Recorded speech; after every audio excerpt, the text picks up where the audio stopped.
I want to tell you guys a really scary story, okay? Um, uh, after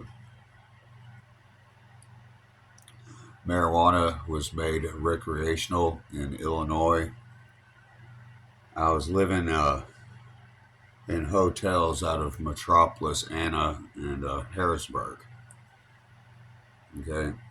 And, hanging out with those guys and from Thrive.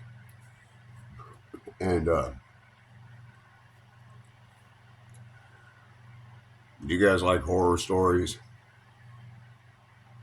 I ended up meeting this woman, and the guy that dropped her off in the apartment right next door to me, he was carrying her luggage out of his car, and he said, "You need to get the fuck away from her as fast as possible."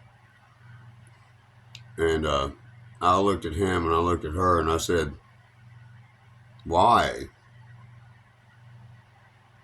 He just got back in his car and left. He's a highway worker, interstate worker. So anyway, I let her into my um, hotel room, and she started staying with me. She got along really well with my pit bull. My pit bull loved her to pieces, so I was like, "Yeah, she's okay." Chili used to try to kill everything she saw, So anyway, um, she's like, one day she was like, "I need you to take me somewhere." And I was like, "Okay." Now here's something I need you to understand. We'd sleep in bed together at the hotel room. I was still married at the time, going through a divorce, and my dog would hop up.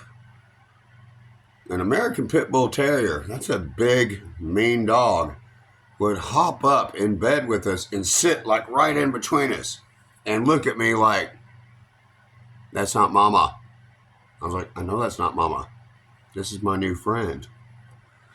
And one day, she's like, I need to show you something." And I said, "Okay." I said, "Come on, let's go." So we went way out in the middle of nowhere in Illinois by the Ohio River. She said, "I need to show you this." I said, "Okay, what is it?"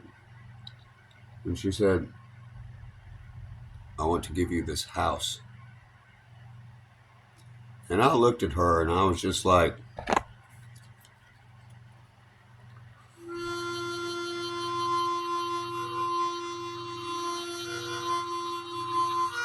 "You want to give me a house?" She said, "Yes, I want you to have this house. But I got to show you something." And I said, "Okay." And she said, "Come on." It was dilapidated, really bad. And she took me out in the backyard. And she said, "I need you to see this." And I said, "What is it?" And she said, "Do you see all these graves back here? Unmarked graves?" And I was looking around. I was like, "Yeah." She said, "The person who owned this house before me um, was highly abusive towards animals." And so I looked around and I was like, "What are all these unmarked graves?" And she said, "That's where I buried them."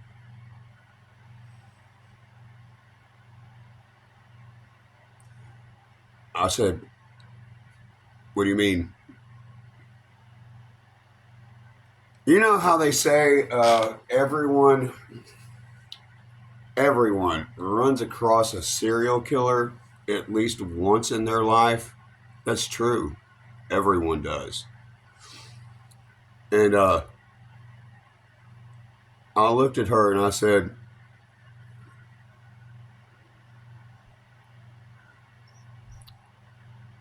"You killed all those people?"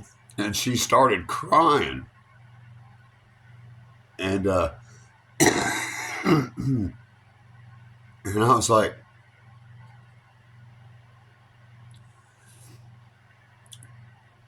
I said, "Are you going to kill me?" She said, "No, I like you." And I was like,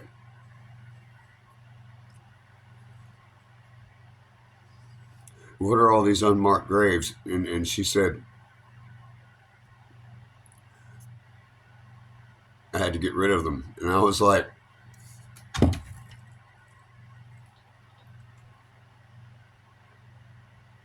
"You mean to tell me that you killed all these people and you have them buried in your backyard and you want to give me this house?" And she said, "Yes, because I like you." And I was like,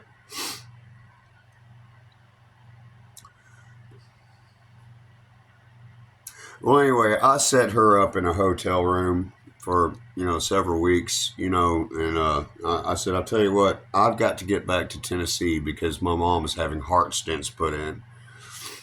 And I like you a lot too. Um, but anyway, I'll get back up there eventually and see if I can find her." Yeah, everybody meets a serial killer at least once in their life.